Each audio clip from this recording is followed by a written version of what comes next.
Bienvenue dans cette leçon 3 sur la crainte de Dieu. Donc la crainte de Dieu, c'est un cours, on a déjà passé 2 leçons ensemble.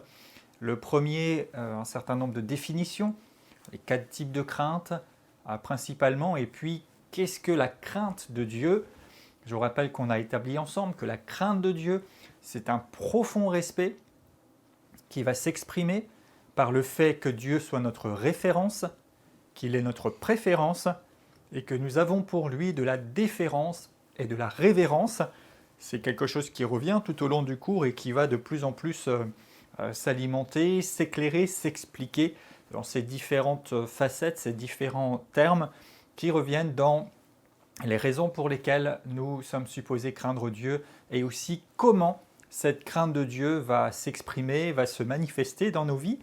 Et puis dans la leçon 2, on a commencé à traiter de pourquoi la crainte de Dieu, et on a vu que la Bible nous appelle à l'étudier, à la comprendre, que Dieu attend de nous que nous ayons pour lui une sainte crainte. On a vu que c'est quelque chose qui est présent dans l'Ancien Testament et dans le Nouveau Testament, même si la relation entre le Seigneur et les humains est différente, selon l'alliance dans laquelle on est, la crainte de Dieu se retrouve toujours. Et puis on a fait aussi une explication sur la crainte de Dieu en lien avec le salut. On a parlé du péché qui mène à la mort, on a parlé du blasphème contre le Saint-Esprit. Je vous rappelle ces choses qui se trouvent dans l'Épître aux Hébreux avec les conditions d'une certaine manière pour pécher volontairement et être privé de la possibilité de revenir parce qu'on a déjà connu le Seigneur, on a vécu des choses avec le Saint-Esprit, on a une connaissance, une expérience, une maturité dans la parole de Dieu, on a vécu dans son autorité en Christ, et puis ce blasphème contre le Saint-Esprit qui revient à attribuer au diable une œuvre de Dieu, mais qui est aussi en lien avec tout ce qui est dans ce même passage, de consciemment et volontairement, et de façon claire et évidente, fouler aux pieds le sang, fouler aux pieds l'œuvre de Christ, outrager l'esprit de la grâce, c'est-à-dire en fait complètement rejeter, dénigrer, se détacher et être opposé à l'œuvre puissante de Christ, au salut, à la puissance de Dieu. Et ça, c'est évidemment ce blasphème contre le Saint-Esprit ou ce péché qui mène à la mort, mais ce n'est pas quelque chose qui soit tous les jours ou à chaque occasion, à chaque faute, on ne déchoit pas de la grâce de Dieu ou du salut à la moindre erreur. Par contre, il nous faut aussi rester conscient qu'il y a la crainte de Dieu et que la grâce n'est pas un prétexte pour vivre n'importe comment. Donc oui, nous devons craindre Dieu, pas avoir peur de lui, et ça on va continuer d'en parler, y compris aujourd'hui, mais vraiment être dans cette crainte de Dieu, ce profond respect que nous définissons, et en même temps aussi savoir que nous avons sa grâce, et c'est d'ailleurs cette grâce qui va alimenter tout cela, parce qu'un Dieu si grand, si puissant, si glorieux, et qui a payé un prix tellement élevé, a choisi quand même de nous sauver, de nous aimer, de nous adopter comme ses propres enfants, de nous donner une destinée et de nous utiliser. Et donc c'est quelque chose qui est vraiment merveilleux et glorieux. Donc nous avons parlé de ces choses, nous avons vu aussi que Jésus lui-même était habité et exprimait l'esprit, entre autres de sagesse et d'intelligence, et esprit de la crainte de Dieu, qui inspire, qui respire la crainte de Dieu. Et donc c'est l'exemple même qu'il nous donne et qui devrait aussi se retrouver chez nous, qui avons le même esprit que Jésus avait. Alors aujourd'hui, leçon 3, on va poursuivre dans ce pourquoi la crainte de Dieu. On va parler de certaines caractéristiques encore, on va s'intéresser aux bénéfices de la crainte de Dieu et ça va être vraiment bon. On va parler aussi des motivations et ça va un petit peu poursuivre et confirmer, appuyer cette définition avant qu'on puisse continuer dans notre cheminement. Alors, Père, merci. Merci pour ce temps encore d'enseignement. Maintenant, merci pour chaque personne qui entend ce message, qui entend ta parole. Je prie dans le nom de Jésus que ta parole soit annoncée comme elle doit l'être. Je prie qu'elle fasse son œuvre, qu'elle trouve chez nous un terrain favorable. Père, je décide et nous décidons de nous disposer, de nous attendre à toi, pour que tu puisses nous parler et accomplir ce que tu veux dans notre vie, à travers cette parole, que nous soyons des fils et filles qui marchent dans la maturité, dans la crainte de Dieu, oui, dans une pleine liberté d'enfant de Dieu, mais dans la crainte de celui que tu es, et que nous puissions le communiquer pour la gloire de ton nom. Amen.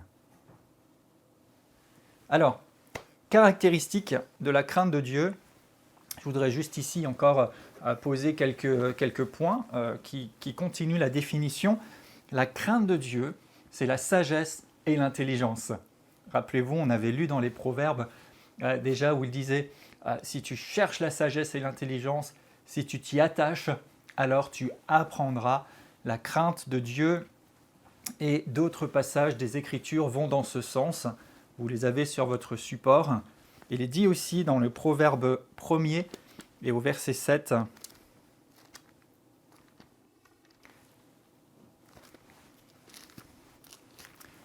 Une définition aussi, ou en tout cas un aspect de la crainte de Dieu, et qui est parfois assez connu par plusieurs personnes, mais qu'il est important non seulement de savoir, mais vraiment de connaître, d'intégrer et de vivre en fonction de ça. Proverbe 1, verset 7, « La crainte de l'Éternel, c'est le commencement de la science. » D'autres versions disent de la sagesse. « Les insensés méprisent la sagesse et l'instruction. » Donc ici, vous voyez, la crainte de l'Éternel, c'est le commencement de la science ou de la connaissance. Donc si nous craignons Dieu, c'est juste le début. Ça veut dire que quelqu'un qui est sensé, quelqu'un qui connaît, quelqu'un qui réfléchit, quelqu'un qui fait la bonne chose, il va craindre Dieu. Et quelqu'un qui craint Dieu a accès à la science, à la connaissance, au savoir, on pourrait même élargir aux capacités. Donc la crainte de Dieu, c'est quelque chose qui est vraiment puissant. Et ici, le commencement de la science ou de la sagesse. Et puis le psaume 19, au verset 9, nous montre aussi un aspect de cette crainte de Dieu, et nous l'avons vu déjà dans quelques passages précédemment, que cette crainte de Dieu, on la retrouve dans l'Ancien Testament. Dieu ordonne et Dieu parle de la crainte à son peuple, à ses serviteurs. On le retrouve à travers Jésus, qui avait un esprit de crainte et qui marchait dans la crainte de Dieu. Et on le retrouve aussi dans le livre des Actes, par exemple, avec l'Église qui marchait dans la crainte de Dieu. Et on le retrouve dans les exhortations, dans les épîtres aussi. Donc ici, le psaume 19, et au verset 9, il est dit « Les ordonnances de l'Éternel sont droites, elles réjouissent le cœur. Les commandements de l'Éternel sont purs, ils éclairent les yeux. » Et verset 10, « La crainte de l'Éternel est pure, elle subsiste à toujours. » Les jugements de l'Éternel sont vrais et ils sont tous justes. Ils sont plus précieux que l'or, plus doux que le miel. Ton serviteur reçoit instruction, et qui les observe, sa récompense est grande. En tout cas ici, donc la crainte de l'Éternel est pure et elle subsiste toujours. Donc on voit encore que c'est quelque chose qui doit demeurer, qui n'est pas limité dans le temps, qui n'est pas un concept dépassé ou ancien, qui n'est pas non plus un concept nouveau ou une espèce de retour, vous savez, à quelque chose de plus pieux ou de plus solennel. Absolument pas. La crainte de Dieu demeure toujours.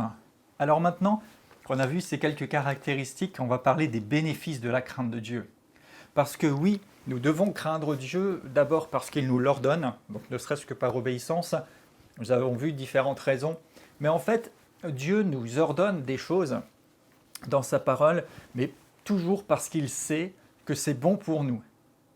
Et l'une des vérités fondamentales, j'allais dire, l'un des prérequis, c'est d'être conscient et de croire que si Dieu nous demande quelque chose, il a ses raisons. Et s'il nous demande quelque chose, c'est qu'il sait que c'est bon pour nous. Vous savez, souvent on peut se dire, oui, Dieu nous demande ça parce que c'est bien pour lui. Fondamentalement, sincèrement, ça ne change pas grand-chose pour Dieu que nous fassions ou pas ce qu'il nous dit. Si ce n'est que son cœur d'amour soupire après le fait que nous puissions être sauvés, lui obéir, le servir et qu'il puisse agir dans nos vies.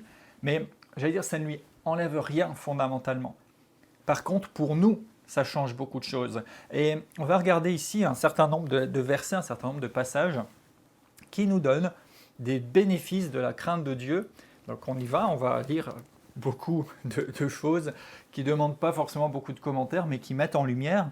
Et vous allez voir qu'en fait, la crainte de Dieu revient vraiment, vraiment beaucoup dans les Écritures, et elle revient beaucoup avec ses bénéfices, avec ses effets, on pourrait dire, sur notre vie.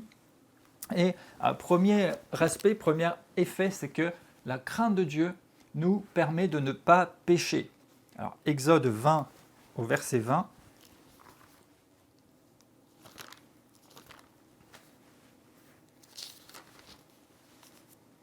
Exode 20, 20. Ne vous effrayez pas, car c'est pour vous mettre à l'épreuve que Dieu est venu, et c'est pour que vous ayez sa crainte devant les yeux, afin que vous ne péchiez point.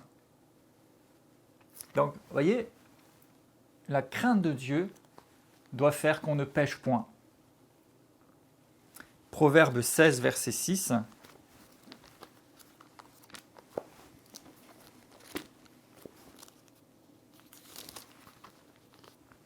Par la bonté et la fidélité, on expie l'iniquité, et par la crainte de l'Éternel, on se détourne du mal. Donc la crainte de l'Éternel, si elle est devant nos yeux, Exode, elle nous permet de ne pas pécher. Et si nous avons la crainte de l'Éternel, on se détourne du mal. Proverbe 16, verset 6. Et c'est véritablement quelque chose. Et vous savez, ça peut vraiment aider ou libérer quelqu'un. Et c'est un sujet que j'évoque occasionnellement parce que ça aide et ça bénit. C'est que plutôt que de chercher à essayer de ne pas faire telle chose, à essayer de faire telle autre chose contre notre propre gré, contre notre propre cœur, à essayer de combattre et de nous démener comme on peut contre des mauvaises habitudes, contre même des péchés ou des fautes, eh bien, nous devrions plutôt mettre l'accent sur la grandeur de Dieu, sur l'œuvre de Christ, sur la puissance de notre rédemption, sur la connaissance de Dieu, parce que ici il nous dit la crainte de Dieu fait qu'on se détourne du mal, qu'on se détourne du péché. Donc si vous le craignez, vous allez vous détourner des mauvaises choses. Ce n'est pas détournez-vous des mauvaises choses pour le craindre, c'est craignez-le. Et à travers ce cours, nous allons continuer de développer et d'approfondir et d'amener des éléments qui vont, je crois, et je déclare sur vous et même sur moi, qui vont continuer d'ancrer et de développer la crainte de Dieu en nous. Et alors, plus nous le craignons, et plus on se détourne du mal, plus on le craint, moins on est enclin aux choses de la terre. Plus il a notre référence, moins on se réfère aux vérités terrestres et aux mauvaises influences. Plus il a notre préférence, et moins on va aller vers d'autres choses. Plus nous avons pour lui de la révérence et de la déférence, et moins on les accordera à d'autres choses. Donc, la crainte de Dieu, de l'Éternel, fait qu'on se détourne du mal. Et c'est quelque chose qu'on retrouve de différentes manières dans le Nouveau Testament. Marchez selon l'Esprit, et vous n'accomplirez pas les désirs de la chair. Donc, c'est de mettre les choses dans le bon ordre. Et en fait, ça continue aussi d'affirmer notre dépendance au Seigneur, parce qu'en fait, ce n'est pas parce que nous ferions beaucoup d'efforts que nous pourrions arriver à le craindre, ce n'est pas parce que nous ferions beaucoup d'efforts que nous pourrions arriver à nous détourner du mal, mais c'est plutôt parce que nous apprenons à le craindre, parce que nous apprenons à le suivre, parce que nous nous ancrons de plus en plus en lui, que les autres choses s'enlèvent. Alléluia. Donc l'idée, ce n'est pas d'essayer de tout enlever soi-même. Oui, c'est bon d'être conscient de nos limites, de nos faiblesses, pourquoi pas, de nos erreurs, etc. Mais ne pas focaliser sur ça. Si on est conscient de ses limites, de ses fautes, de ses faiblesses, de toutes sortes de choses, eh bien, la meilleure solution, c'est de plus en plus se focaliser sur Dieu, grandir dans sa connaissance, grandir dans la crainte de Dieu, grandir dans l'obéissance, grandir dans l'écoute, grandir dans la communion. Et plus on grandit dans le bon sens, plus on met la lumière et la vie, et plus on va être par conséquent détourné du mal, des ténèbres et de tout le reste. Donc dans ces bénéfices, ne pas pécher. Autre bénéfice de la crainte de Dieu, c'est ne pas être dans la honte. Néhémie,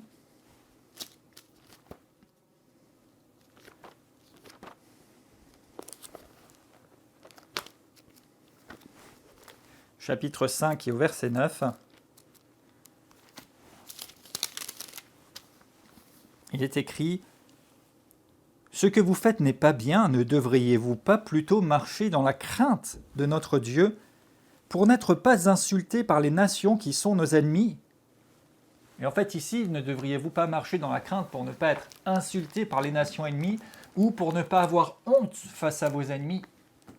C'est-à-dire que quand on marche dans la crainte de Dieu, on n'est pas dans la honte. On n'est pas l'objet des insultes, ou en tout cas pas d'insultes justifiées, parce que bien sûr ailleurs, et Jésus nous a prévenus, que même dans les derniers temps, on serait outragé, les gens se moqueraient, les gens nous causeraient du tort, mais elles ne seront jamais justifiées et elles n'auront pas d'effet sur nous, parce que si nous marchons dans la crainte de Dieu, même si on nous prête des intentions qu'on n'a pas, même si on nous accuse à tort, eh bien on ne sera pas dans la honte, parce que notre conscience est pure, parce que notre conviction est ferme, et nous marchons dans la crainte de Dieu. Et nous préférons craindre Dieu et obéir à Dieu, quitte à être l'objet de moqueries, railleries, insultes et autres de la part des hommes, mais qui n'auront pas d'effet parce qu'elles ne sont pas vraies.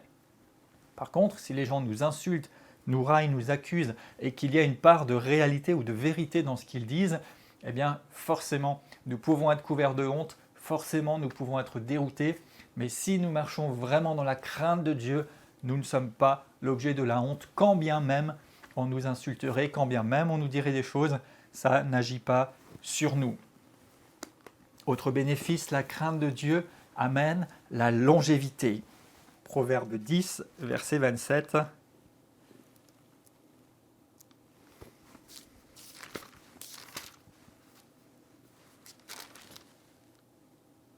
La crainte de l'Éternel augmente les jours, mais les années des méchants sont abrégées. Waouh! Je ne sais pas s'il y a des gens qui veulent vivre longtemps. La crainte de l'Éternel augmente les jours.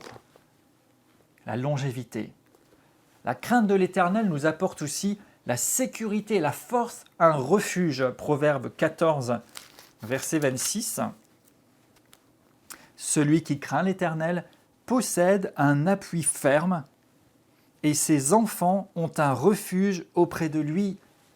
La crainte de l'Éternel est une source de vie pour détourner les pièges de la mort. Waouh! Vous voyez, la crainte de l'Éternel nous donne de la sécurité, nous donne de la force, nous donne un refuge. C'est la vie, elle évite les pièges. La crainte de l'Éternel nous apporte aussi la richesse, la gloire et la vie. Proverbe 22, verset 4. Le fruit de l'humilité, de la crainte de l'Éternel, c'est la richesse, la gloire et la vie. Le fruit de la crainte de l'Éternel, c'est la richesse, la gloire et la vie. Et il parle aussi de l'humilité, l'humilité qui en elle-même est tout un sujet qui est l'inverse, l'opposé de l'orgueil, c'est-à-dire d'être simple, d'être soumis à Dieu, d'être humble, de donner à Dieu le crédit, de ne pas s'élever soi-même, de ne pas se mettre en avant soi-même, de ne pas se vanter soi-même, mais de marcher vraiment dans l'humilité. Et la crainte de Dieu, c'est quelque chose qui va amener la richesse et la gloire. Pourquoi? Parce que Dieu peut confier des choses élevées, des choses belles, des choses précieuses à celui qui marche dans la crainte de Dieu, parce qu'il va en faire bon usage, parce qu'il va en donner l'honneur et le crédit au Seigneur, et il ne va pas essayer de s'attirer le bénéfice ou le crédit sur lui-même, il ne va pas essayer d'utiliser ses richesses et ses choses pour ses propres fins, mais il reste focalisé sur les intérêts du royaume. Donc la crainte de Dieu amène richesse et gloire. Elle apporte aussi la provision. Proverbe 19, verset 23. La crainte de l'Éternel mène à la vie, et l'on passe la nuit rassasié sans être visité par le malheur. Donc on retrouve encore la protection, la sécurité, et passer la nuit rassasié. C'est-à-dire que vous êtes pourvu. Vous ne souffrez pas de la faim, vous ne souffrez pas du manque. La crainte de Dieu apporte la provision. La crainte de Dieu, c'est aussi un trésor. Ésaïe 33, verset 6.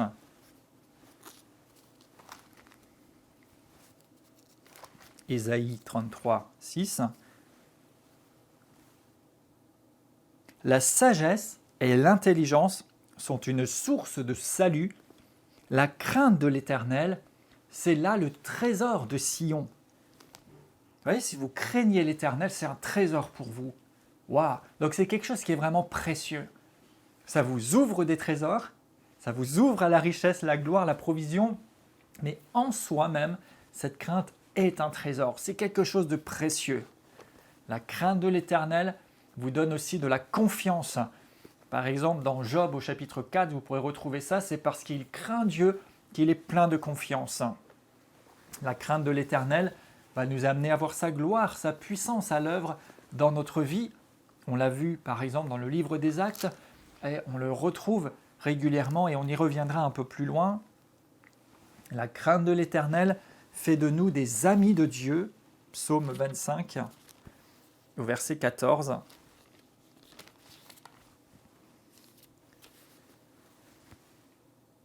L'amitié de l'Éternel est pour ceux qui le craignent, et son alliance leur donne instruction. L'amitié de l'Éternel est pour ceux qui le craignent. Donc si vous le craignez, vous pouvez être son ami. Et si vous voulez être son ami, il vous faut la crainte de Dieu. Et bien sûr que Jésus lui-même enseigne que nous sommes ses amis. Et nous pouvons devenir ses amis, mais c'est toujours relié aussi avec la condition de l'obéissance, avec la condition de le connaître, avec la condition de garder sa parole. Et vous retrouvez plusieurs de ces choses, notamment tout au fil de l'évangile de Jean. Mais nous sommes ses amis si nous obéissons.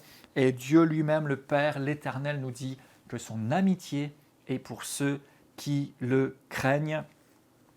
Ensuite, et non des moindres, la crainte de Dieu fait que nous sommes honorés. 1 Samuel au chapitre 2.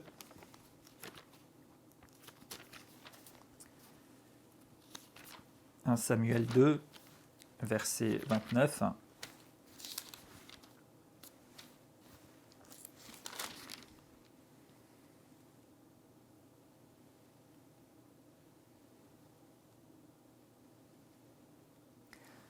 Pourquoi, alors c'est d'abord la mauvaise attitude, foulez-vous aux pieds mes sacrifices et mes offrandes que j'ai ordonné de faire dans ma demeure, et d'où vient que tu honores tes fils plus que moi, afin de vous engraisser des prémices des offrandes de mon peuple. C'est pourquoi voici ce que dit l'Éternel, le Dieu d'Israël.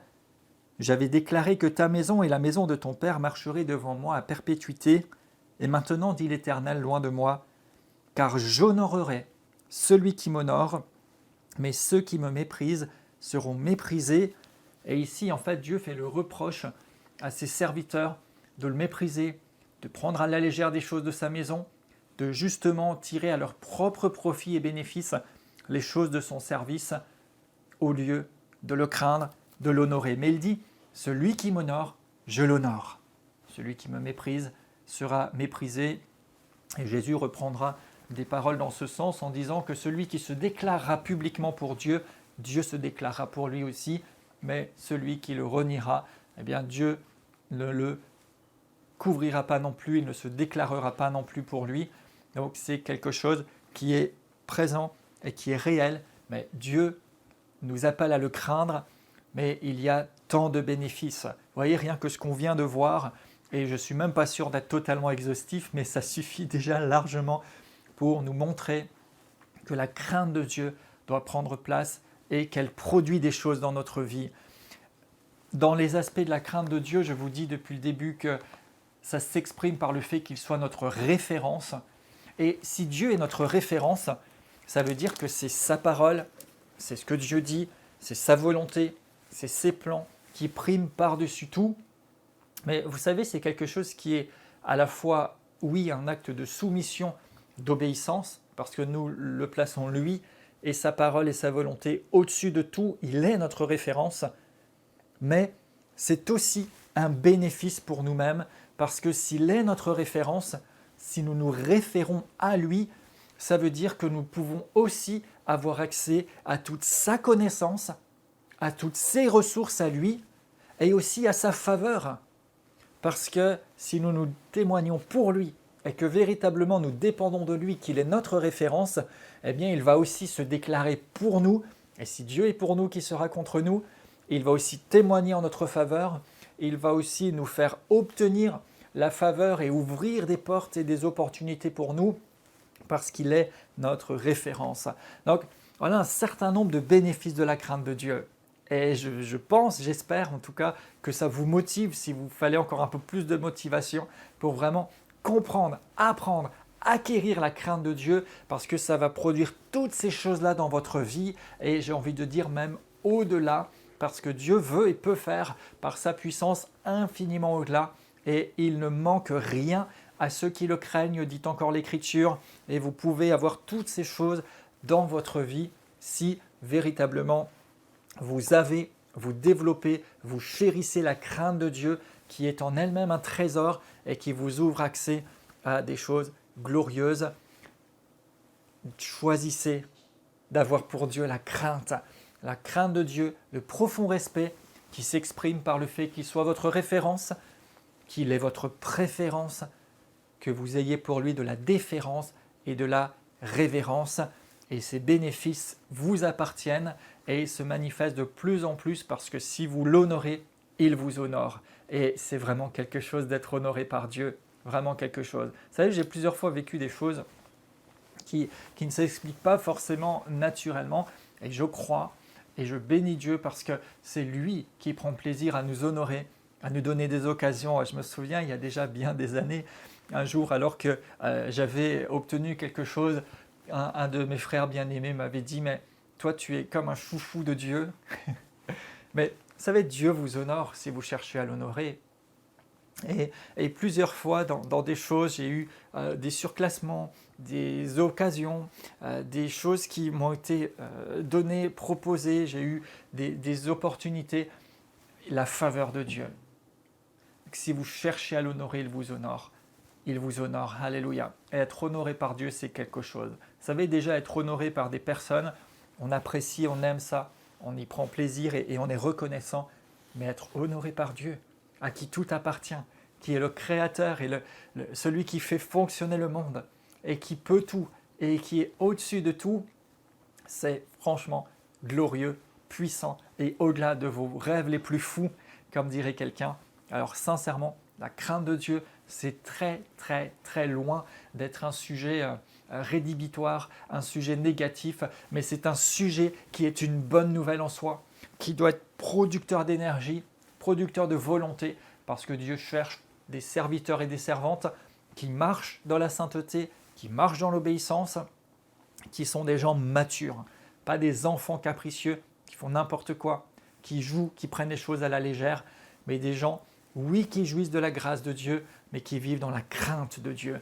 Et d'ailleurs, plus vous marchez dans la crainte, et plus la grâce peut être répandue sur vous, parce que vous n'allez pas faire n'importe quoi de cette grâce, vous n'allez pas faire n'importe quoi de ce qu'il va vous donner.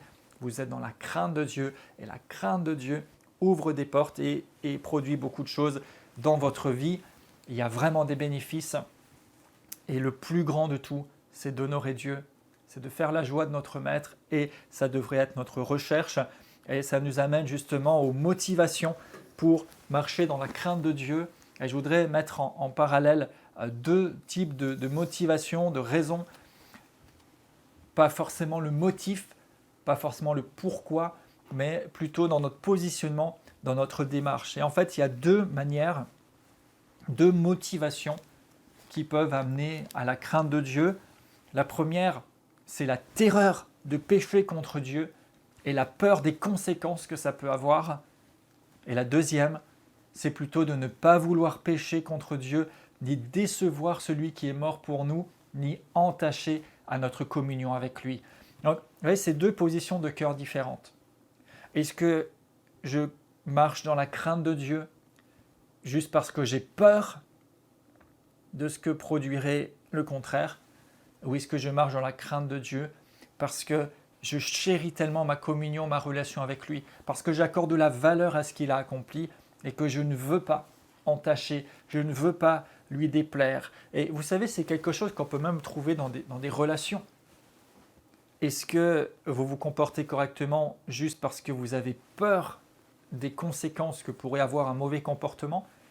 Ou bien est-ce que vous vous comportez correctement parce que vous honorez, vous respectez quelqu'un et la relation qui vous lie à cette personne? Et la crainte de Dieu, ce qu'il nous appelle à vivre et à avoir, ce n'est pas de vivre dans la terreur et juste par peur d'une conséquence de ce qui arriverait, mais c'est plutôt de vivre en chérissant, en nous attachant, en honorant, en élevant tellement le Seigneur lui-même, son œuvre envers nous et la relation de grâce et les projets qu'il a pour nous et ses plans de gloire, que nous ne voulons pas pécher, que nous ne voulons pas lui faire de mal, que nous ne voulons pas aller dans la mauvaise direction parce que nous chérissons ça.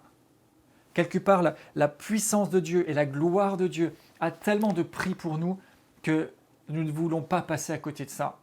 Ses projets, ses plans de gloire, sa puissance.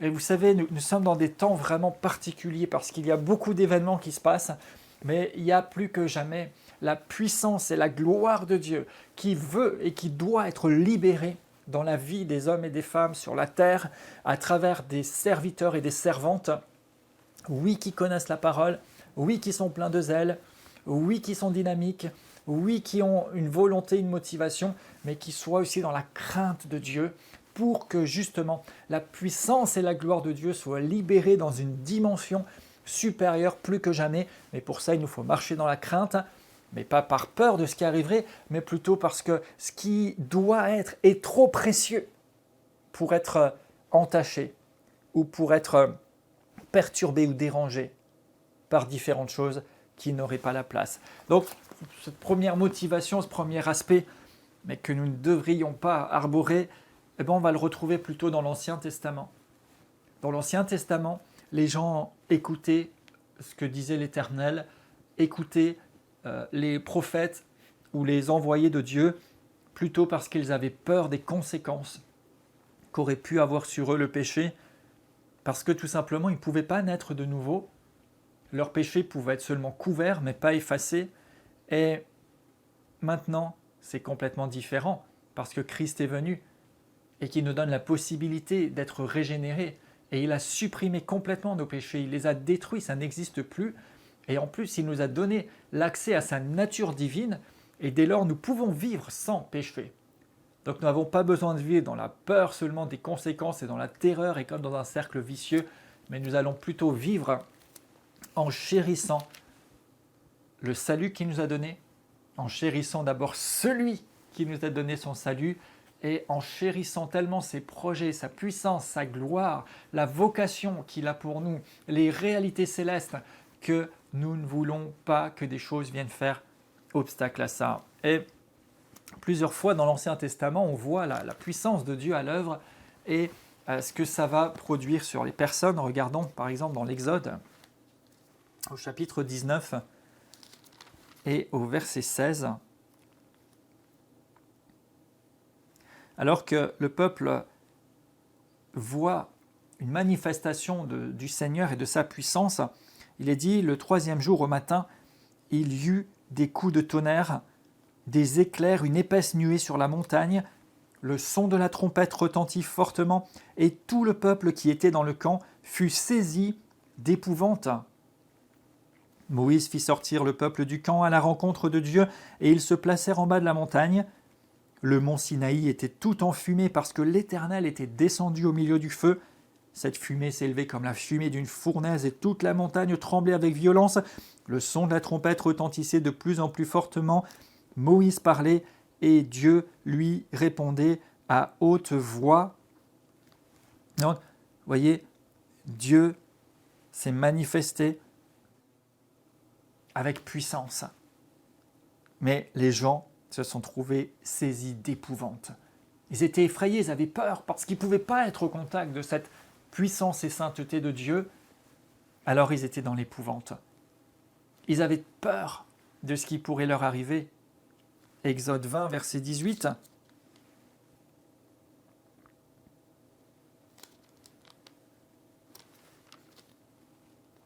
Tout le peuple entendait les coups de tonnerre, le son de la trompette, il voyait les flammes de la montagne, et à ce spectacle, ils tremblaient et se tenaient dans l'éloignement. Et ils dirent à Moïse, « Parle-nous toi-même et nous t'écouterons, mais que Dieu ne nous parle point de peur que nous ne mourions. » Moïse dit au peuple, « Ne vous effrayez pas, car c'est pour vous mettre à l'épreuve que Dieu est venu, et c'est pour que vous ayez sa crainte devant les yeux, afin que vous ne péchiez point. » Et voyez ici, le peuple restait dans l'éloignement, mais Moïse s'approcha de la nuée où était Dieu. En fait, ils avaient tellement peur, ils se sont dit, mais vas-y toi Moïse, parce que nous, on a peur de ce qui va arriver si on s'approche de Dieu. Et ils restaient dans l'éloignement. Et l'histoire ne le dit pas. Et bien sûr qu'il y a plusieurs éléments, même Moïse, quand il est venu devant le buisson ardent, à un moment donné, il a fallu qu'il quitte ses souliers, et puis c'est une grâce, une faveur d'être là. Mais là, quand Dieu manifeste, et il descendit lui-même, il est dit là sur la montagne, à la rencontre du peuple, c'est le peuple qui a dit « Toi, vas-y Moïse, nous on reste en arrière, on reste éloignés. » Pourquoi ? Parce qu'ils avaient peur. Alors que cette révélation de la puissance de Dieu avait pour objectif qu'ils aient cette crainte qui les amène à ne plus pécher. Mais eux, ça a produit de l'épouvante, de l'effroi, ils sont restés en retrait. Ils avaient peur que ça tourne mal, qu'ils ne puissent pas rester là. Et vous savez, il y a vraiment besoin d'une conscience de Dieu et de sa grandeur, de sa puissance. C'est vrai, comme ces gens-là. Mais en même temps, une conscience que ce Dieu si puissant, ce Dieu qui peut, c'est vrai, être effroyable dans sa puissance, dans sa sainteté, dans sa pureté absolue, que comment on pourrait se tenir là ? Ésaïe, quand il a cette vision dans Ésaïe chapitre 6, il va dire « Malheur à moi, je suis perdu !» car je suis un homme dont les lèvres sont impures et j'habite au milieu d'un peuple impur. Et puis Dieu envoie un ange le toucher et il l'enverra en disant « Mais qui enverrai-je et qui marchera pour nous ?» Donc oui, à la sainteté de Dieu, absolue, parfaite, sa puissance qui peut sembler imposante, effrayante et qui a eu cet effet sur le peuple. Mais l'effet que Dieu recherchait, ce n'est pas de les effrayer. Et il a parlé à Moïse. Et à travers Moïse, il a parlé au peuple. Mais ce qu'il voulait, c'était se révéler à eux, se faire connaître. Et c'était qu'ils puissent ne plus pécher pour être réconciliés avec lui, qu'ils puissent prendre conscience de ce Dieu tout-puissant. Et Dieu se montre comme un feu dévorant, qui consume le péché. Dieu se déclare comme un Dieu jaloux. Regardons Jacques 4 au verset 4.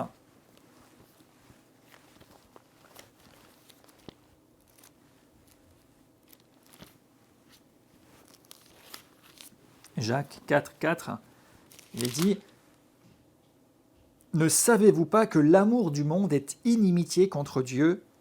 Celui donc qui veut être ami de Dieu se rend ennemi de Dieu. Croyez-vous que l'Écriture parle en vain ? C'est avec jalousie que Dieu chérit l'Esprit qu'il a fait habiter en nous. Il accorde au contraire une grâce plus excellente. C'est pourquoi il est dit « Dieu résiste aux orgueilleux, mais il fait grâce aux humbles. Soumettez-vous donc à Dieu. » Verset 8, « Approchez-vous de Dieu et il s'approchera de vous. » Et ici, il nous montre cette attitude en disant « Attention, Dieu est puissant. Dieu est jaloux de l'esprit qu'il a mis en vous. » C'est-à-dire qu'il faut prendre conscience de ça et que Dieu ne partage pas. Et que si on veut être dans les choses du monde, eh bien on devient ennemi de Dieu. Et bien sûr, si on est ennemi de Dieu, là, il y a une terreur, une crainte des conséquences de ce qui pourrait nous arriver parce qu'on sort de sa bonté, de sa grâce, de son salut, mais il use de bonté, de grâce, alléluia, pour celui qui est humble, qui se soumet à lui, qui s'approche de lui. Et ça nous amène à notre positionnement plutôt, à cette autre motivation et position de cœur qui est de ne pas vouloir décevoir, de ne pas vouloir diminuer l'œuvre qu'il a accomplie pour nous, de ne pas vouloir offenser celui qui nous a délivrés, de ne pas vouloir briser, limiter la relation que nous avons avec lui, de ne pas vouloir porter atteinte à la grâce, à la bonté, à l'amour, à l'infinie grandeur du Seigneur. Et c'est plutôt ça notre cœur, c'est que Dieu nous a tant aimés. Et Jean 3, verset 16, « Dieu a tant aimé le monde qu'il a donné son Fils unique, afin que quiconque croit en lui ne périsse pas, mais qu'il ait la vie éternelle. » Dieu a tout fait, il a tout mis pour que nous puissions avoir la vie. Et l'Écriture nous rapporte en détail déjà par prophétie, dans les prophètes, dans Ésaïe, où il s'est chargé de nous, où il a souffert, où il a tout subi à notre place alors qu'il était innocent. Et ensuite, bien sûr, les évangiles le développent et les épîtres l'expliquent de ce qu'il a accompli, réalisé pour nous. Il nous a tant aimés, il est mort, il a quand même donné sa vie. Et en fait, notre motivation, notre état d'esprit, notre position de cœur, c'est de dire, mais Jésus a donné sa vie pour moi. Je ne veux pas mépriser ça. Je ne veux pas fouler aux pieds. Je ne veux pas entacher ça. Il a tout donné, il a tout payé lui-même. Je veux lui plaire, je veux l'honorer, je veux répondre à cet amour, même avec toutes mes limites. 1 Pierre 2, verset 21. Il est écrit, vous avez été appelés, 1 Pierre 2, 21, parce que Christ a souffert pour vous, vous laissant un exemple afin que vous suiviez ses traces.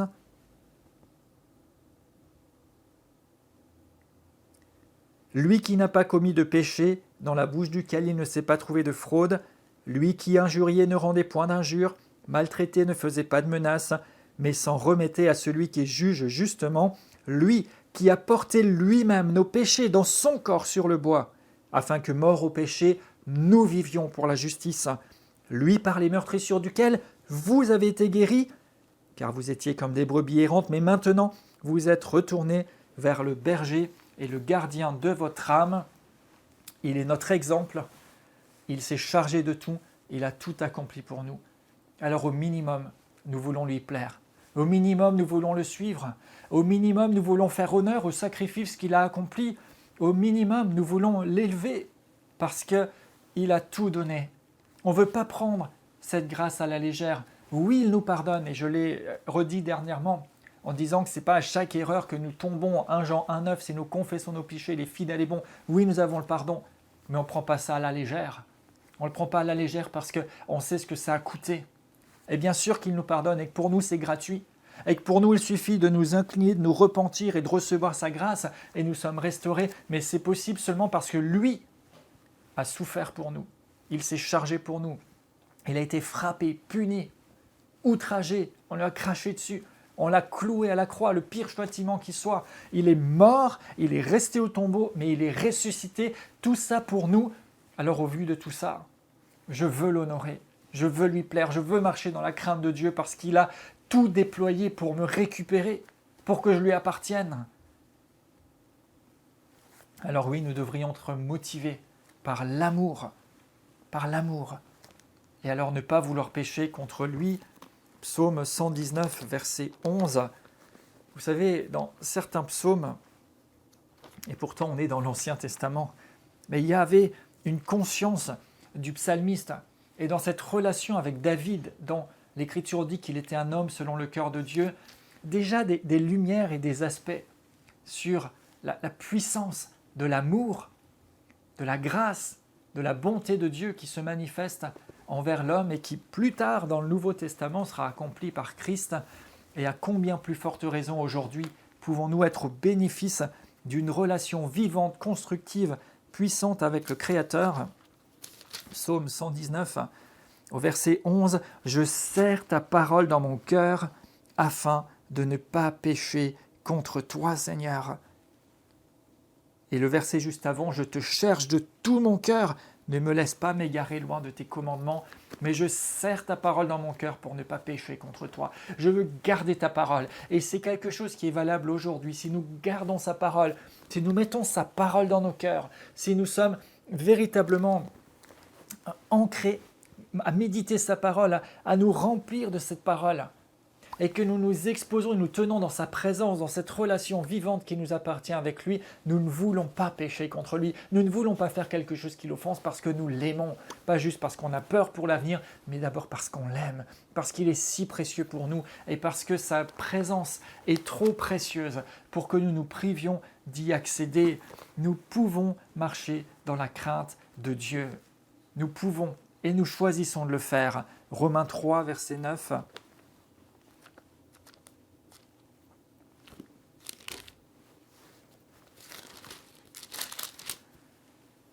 Quoi donc? Sommes-nous plus excellents Nullement, car nous avons déjà prouvé que tous sont sous l'empire du péché, selon qu'il est écrit. Et il n'y a pas de juste, pas même un seul. Nul n'est intelligent, nul ne cherche Dieu. Tous sont égarés et pervertis. Aucun ne fait le bien, pas même un seul. Leur gosier est un sépulcre ouvert, ils se servent de leur langue pour tromper. Ils ont sous les lèvres un venin d'aspic, leur bouche est pleine de malédiction et d'amertume. Ils ont les pieds légers pour répandre le sang. La destruction et le malheur sont sur leur route. Ils ne connaissent pas le chemin de la paix. La crainte de Dieu n'est pas devant leurs yeux. Et ici, en fait, il parle de l'état de l'être humain en général. On pourra dire, mais nous, on ne fait pas tout ça. Oui, mais la nature humaine implique tout ça. Et il conclut en disant, la crainte de Dieu n'est pas devant leurs yeux. Mais si la crainte de Dieu était devant les yeux des êtres humains, des hommes, de toute personne, ils ne feraient pas ces choses. Pas juste par peur d'être condamnés, mais par amour et comme répondant à l'amour que Dieu a libéré et répandu pour nous. Alors oui, nous choisissons de marcher dans la crainte de Dieu, d'abord pour les raisons que nous avons vues. Pourquoi la crainte de Dieu? Parce que la Bible nous enseigne dessus, parce que la crainte de Dieu fait partie du salut, pour prendre la mesure de ce qu'il a réalisé pour nous, parce que Jésus nous donne le modèle, parce que cette crainte de Dieu, c'est la connaissance, c'est la sagesse, c'est pur, ça demeure, parce qu'il y a des bénéfices à la crainte de Dieu, et nous voulons avoir la juste motivation. Ce n'est pas juste pour éviter des conséquences terribles, mais justes, mais c'est d'abord parce que je l'aime, parce que je veux l'honorer, et je sais, j'ai la promesse que si je l'honore, il m'honore. Alors, on va se retrouver à la prochaine leçon, et dans la prochaine leçon, on va parler de connaître Dieu, parce que pour marcher dans la crainte de Dieu, nous avons besoin de le connaître, et plus nous le connaissons, plus nous pouvons vivre dans la crainte de Dieu.